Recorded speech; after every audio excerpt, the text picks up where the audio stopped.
বিরতির পর স্বাগত। দেশীয় রাজনীতিতে সবথেকে বড় এবং চর্চিত খবর হচ্ছে যে দিল্লির মুখ্যমন্ত্রী অরবিন্দ কেজরিওয়ালের গ্রেফতারি। তারপরে দিল্লি সহ বাংলা বিভিন্ন জায়গায় বিক্ষোভের আগুন জ্বলছে।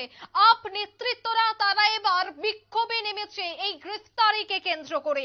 বাংলা সহ অন্যান্য জায়গায় ইন্ডিয়া জোটের প্রার্থীরাও এবার বিক্ষোভে নেমে বিভিন্ন জায়গায় আন্দোলন করছে। গতকাল রাতেই কেজরিওয়ালকে গ্রেফতার করে ইডির আধিকারিকরা, তারপরে ওনার দপ্তর সহ বাসভবনের সামনেই রাত থেকে চলছিল বিক্ষোভ। তৎসঙ্গে বাংলাতেও বিক্ষোভের আগুনে জ্বলছে।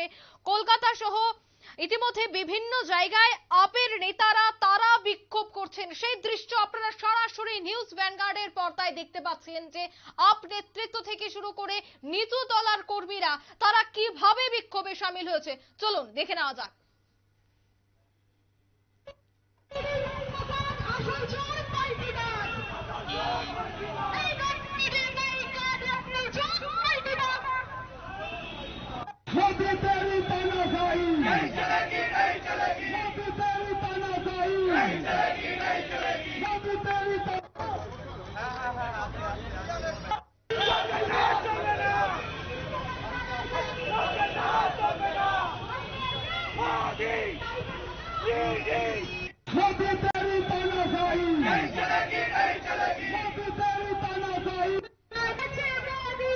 আপনারা দেখলেন সেই বিক্ষোভের ছবি। বাংলা সহ বিভিন্ন জায়গায় ইতিমধ্যে বিক্ষোভে নেমেছে আপ নেতৃত্বরা এবং আপ নেতৃত্বদের কি বক্তব্য, তারা মূলত কি অভিযোগ করছেন শোনাবো। এবং এইভাবে মোদী সরকার চাইছে যে কন্ট্রোল করতে কিন্তু এটা সম্ভব নয়। অরবিন্দ কেজরিওয়াল আজকে দিনে ব্যক্তি নয়, একটা চিন্তাধারা। এই চিন্তাধারায় লক্ষ লক্ষ কেজরিওয়াল আছে দেশে এবং তারা কিন্তু আগামী দিনে তার কাজকে এগিয়ে নিয়ে যাবে। হাইকোর্টের কাছে যাওয়া হয়েছে, রক্ষা কবচ খারিজ।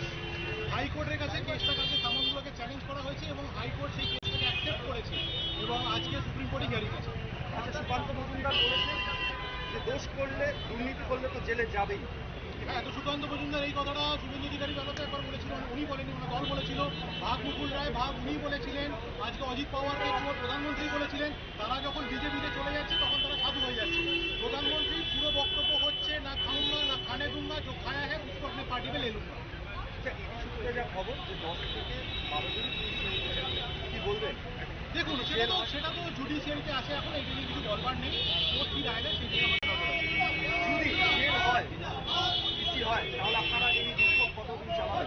এই বিক্ষোভ লাগাতার চলবে এবং এটা শুধু একটা জায়গায় না, এটা আমি যেভাবে বললাম যে আমরা এর আগেও সামনে এসে বিক্ষোভ জানিয়েছি, বিভিন্নভাবে কমপ্লেক্সের সামনে জানিয়েছি, তাই জন্য আমরা এক্সেপ্টাই দিচ্ছি কলকাতার কাছে। ঠিক আছে, রেডি রেডি। তারা এখন সাধু হয়ে গেছে, আমরা চোখের সামনে দেখতে পাচ্ছি। এই অফিসেই হয়তো কেউ বসে আছে যারা কিনা একটা সময় অন্য দলে যখন ছিলেন তখন বিভিন্ন কিন্তু আজকে যখন বিজেপির হাত ধরেছেন তারা হয়ে গেলেন সাধু। বাহ মোদিজি, আপনার চমৎকার বলিহারি। আপনাকে দেশের মানুষ আগামী লোকসভা নির্বাচনে জবাব দেবে। আপনার নাম আর পদটা বলুন।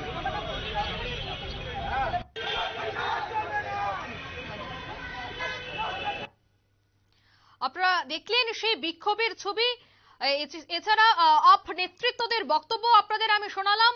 বেনজির ভাবে মুখ্যমন্ত্রী থাকাকালীন সময় গ্রেফতার হলেন কেজরিওয়াল। দিল্লির তৎসঙ্গে ভারতের ইতিহাসে প্রথম এমন একটি ঘটনা, নজিরবিহীন ঘটনা, যে মুখ্যমন্ত্রী পদে থাকাকালীন গ্রেফতার হয়েছেন মুখ্যমন্ত্রী। দেশের ইতিহাসে প্রথম ঘটনা গতকাল দেখা গেছে। তবে কি জেলে বন্দি থাকাকালীন কেজরিওয়াল তার সরকার চালাতে পারবেন? একাধিক প্রশ্ন কিন্তু জন্মাচ্ছে। সে বিষয়কে কেন্দ্র করে আমি বিস্তারিত জানবো। এই মুহূর্তে টেলিফোন লাইনে সরাসরি যুক্ত হয়ে গেছে আপ মুখপাত্র অর্ণব মৈত্র। অর্ণব বাবু, বেনজির ভাবে মুখ্যমন্ত্রী গ্রেফতার হয়েছে একেবারে মুখ্যমন্ত্রী পদে থাকাকালীন। দিল্লির সরকার কি তিনি চালাতে পারবেন জেলে বা বন্দি থাকাকালীন? কেজরিওয়াল সাহেব মুখ্যমন্ত্রী ছিলেন, আছেন, থাকবেন। উনি যেখানেই থাকুন সেইখান থেকে উনি সরকার চালাবেন। এবং এই নিয়ে আমরা দিল্লির জনবাসীর কাছে গেছিলাম, জনগণের কাছে গেছিলাম। তাদেরও এটাই ইচ্ছা যে অরবিন্দ কেজরিওয়াল যেখানেই থাকুন সেইখান থেকে উনি সরকার চালান। অরবিন্দ কেজরিওয়াল দিল্লির ছেলে, দিল্লির জন্য কাজ করে যাবে। কিন্তু সেই ক্ষেত্রে সরকার চালাতে গেলে ক্যাবিনেটের সাথে বৈঠক করতে হয়, মন্ত্রীদের সাথে বৈঠক করতে হয়, কিভাবে সম্ভব এগুলো? এটা সম্ভব হবে যেভাবে বেনজির ভাবে অগণতান্ত্রিক ভাবে আজকে গ্রেফতার করা হয়েছে, আমরা ঠিক তার উল্টো পথে হেঁটে গণতান্ত্রিক পদ্ধতিতেই সরকার চালাবো, যেভাবে চালানো দরকার। কিছুক্ষণের মধ্যেই ওনাকে আদালতে তোলা হবে, ইডির আধিকারিকরা রিমান্ডও যেতে পারেন, তো সেই বিষয়গুলিকে আপনারা কিভাবে দেখছেন?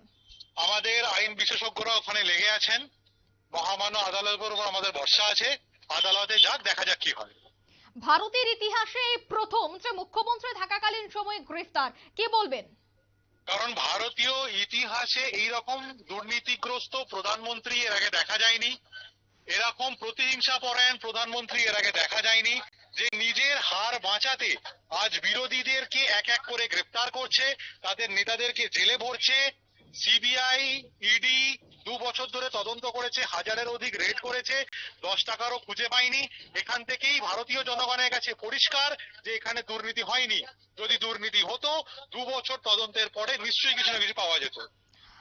অর্ণব বাবু, আমি এই বিষয়ে এর আগেও আপনার সাথে আলোচনা করেছিলাম যে এতবার ইডির সমন তিনি কেন হাজিরা দিচ্ছেন না, যে কোনো সময় ওনাকে গ্রেফতার করা হতে পারে, এবং ইতিমধ্যেই দেখা গেছে যে 8 বার সমন পাঠানো হয়েছিল দিল্লির মুখ্যমন্ত্রীকে, তারপর ওনাকে গ্রেফতার করা হয় 2 ঘন্টা জিজ্ঞাসাবাদ চালানোর পর। তো সেক্ষেত্রে তিনি যদি আগে ইডি দপ্তরে হাজিরা দিতেন, হয়তো বা আজকের দিনটি ওনাকে দেখতে হতো না একেবারে লোকসভার প্রাক মুহূর্তে। দেখুন, বিজেপির সামনে যদি মাথা নত করবার হতো, তাহলে যদি অরবিন্দ কেজরিওয়াল, মনীষ সিসোদিয়া, সঞ্জয় সিং বিজেপিতে চলে যেত, তাহলে তো আর কোনো ঝামেলাই হতো না, না সমন আসতো না কিছু আসতো, কিন্তু আমরা মাথা নত করবো না। প্রত্যেকবার অরবিন্দ কেজরিওয়াল চিঠি লিখে জানিয়েছে যে এই যে সামান ইডি করছে তা অগণতান্ত্রিক। বারংবার প্রশ্ন করা হয়েছে অরবিন্দ কেজরিওয়ালের পক্ষ থেকে ইডিকে যে আপনি আমাকে কি হিসেবে ডাকছেন, অভিযুক্ত হিসেবে ডাকছেন, সাক্ষী হিসেবে ডাকছেন, মুখ্যমন্ত্রী হিসেবে ডাকছেন, national convenor of Aam Aadmi Party হিসেবে ডাকছেন, কি হিসেবে ডাকছেন? আজ ইডির সেই সৎ সাহস পাইনি যে ওই চিঠির উত্তর দেবে। বরং আমরা দেখেছি ইডি নিজে কোর্টে গেছিল, সেই কোর্টে মামলা চলাকালীনও তারা সামন পাঠিয়েছে। এটাকে আপনি রাজনৈতিক উদ্দেশ্য ছাড়া আর কিভাবে দেখবেন? দিল্লির উপমুখ্যমন্ত্রী এখন বর্তমানে জেলে রয়েছে, এই মুহূর্তে মুখ্যমন্ত্রীকেও নিয়ে যাওয়া হয়েছে, আদালতে তোলা হবে। এই যে গোটা বিষয়গুলি হচ্ছে, তাতে আপের রাজনীতিতে কতটা প্রভাব পড়বে, বা আপের আগামীতে অবস্থানটা কি হতে যাচ্ছে? আম আদমি পার্টিতে অরবিন্দ কেজরিওয়াল শুধুমাত্র একজন নেতা নন, দেশের একজন শুধুমাত্র নেতা বা ব্যক্তি নন, তিনি আজকে একটা চিন্তাধারা, যে চিন্তাধারায় লক্ষ লক্ষ কেজরিওয়াল ভারতবর্ষের বুকে তৈরি আছে, তারাই সংগ্রামকে এগিয়ে নিয়ে যাবে। আমাদের মুখ্যমন্ত্রী, আমাদের উপমুখ্যমন্ত্রীকে জেলে ভরা হয়েছে, তার আরো একটা প্রধান কারণ হচ্ছে 2013-তে হারিয়েছি, 2015-এ হারিয়েছি, 2020-তে হারিয়েছি, এবং আসন্ন নির্বাচনে কি হতে চলেছে মোদী সাহেব সেটা আগেই ঠাউর করতে পেরেছিলেন, যার দরুন উনি যাতে লোকসভায় ক্যাম্পেইন না করতে পারেন, মডেল কোড অফ কন্ডাক্ট শুরু হয়ে যাবার পরও তাকে গ্রেফতার করা হয়েছে। একদমই। এই যে আবগারি দুর্নীতি মামলা, সেই মামলা নিয়ে তো একাধিকবার ওনাকে একাধিক প্রশ্ন করা হয়েছিল, সেই প্রশ্নের তিনি জবাব দিয়েছিলেন বলে আমরা খবর পাচ্ছি, বা আপনিও বহুবার বলেছেন। কিন্তু গতকাল যে 2 ঘন্টার জোর জিজ্ঞাসাবাদ চালানো হয়, ওনাকে যে প্রশ্নগুলি করা হয়, সেই প্রশ্নের তিনি সঠিক জবাব দিতে পারেননি, তার জন্য ইডি ওনাকে গ্রেফতার করেছে বলে এই মুহূর্তে আমরা সূত্র মারফত খবর পাচ্ছি। কি বলবেন? দেখুন, আমার একটাই বক্তব্য আছে, যদি ওনাদের তদন্ত করাই উদ্দেশ্য হতো, উনি তদন্ত করতেন, প্রশ্ন করতেন, যা নথি চাওয়ার উনি চাইতে পারতেন। ইডি কালকে এসেছিলই গ্রেফতার করবার জন্য, এবং এই সিদ্ধান্তটা অনেক আগে হয়ে গেছে যে নরেন্দ্র মোদী ঠিক করে ফেলেছিলেন অরবিন্দ কেজরিওয়ালকে গ্রেফতার করতে হবে। আপনি হয়তো জানবেন, দিল্লিতে বিজেপির মুখপাত্ররা একের পর এক বসে বলে যাচ্ছে, দিনক্ষণ মিলিয়ে দিচ্ছে, কবে সামান আসবে, কবে ইডি বাড়িতে যাবে, কবে গ্রেফতার হবে। তারা আগে থেকে জানছে কি করে? তার কারণ হচ্ছে বিজেপি সদর দপ্তর থেকে এগুলো সব ঠিক হচ্ছে। একদমই। এতদিন আপনাদের বিপক্ষে ছিল কংগ্রেস, ছিল অন্যান্য দল, এখন দেখা যাচ্ছে যে মুখ্যমন্ত্রী অর্থাৎ আপ মুখ্যমন্ত্রী অরবিন্দ কেজরিওয়ালের গ্রেফতারের পর কাল দেখা গেছে কংগ্রেসের নেতৃত্বরা পর্যন্ত এগিয়ে এসেছে, তারা রাস্তায় নেমেছে বিক্ষোভের জন্য। এখন আপনারা কি একজোট হয়ে লড়াইয়ে নামছেন? দেখুন, আজকে কোনো রাজনৈতিক দল বলে শুধু নয়, ভারতীয়রা প্রত্যেকে একজোট হয়েছে এই ফ্যাসিবাদী সরকারকে সরাবার জন্য, এবং এরা একনায়কতন্ত্র স্টাবলিশ করতে চাইছে আমাদের দেশে, যেটা কোনোদিন স্থাপন করা ওদের পক্ষে সম্ভব হবে না। একদমই। ধন্যবাদ অর্ণব বাবু। ধন্যবাদ। কলকাতা সহ দেশের বিভিন্ন জায়গায় আপ নেতৃত্ব সহ বিরোধীরা তারা একযোগে বিক্ষোভে নেমেছেন কেজরিওয়ালের গ্রেফতারের পর। এই বিক্ষোভের ছবি আপনারা দেখতে পাচ্ছেন।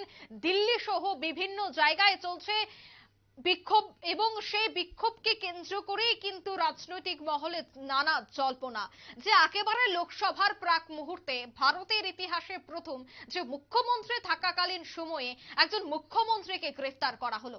এখন দেখার বিষয় যে কোর্টে তোলার পর আগামীতে কি বেরিয়ে আসে, আইনগতভাবে কি সমস্ত প্রক্রিয়া থাকে বা কি পদক্ষেপ গ্রহণ করা হয়, প্রত্যেকটা বিষয়ে কিন্তু নিউজ ভ্যানগার্ডের অবশ্যই নজর থাকছে। নিয়েছি ছোট্ট একটি বিজ্ঞাপন বিরতি, সঙ্গে থাকুন।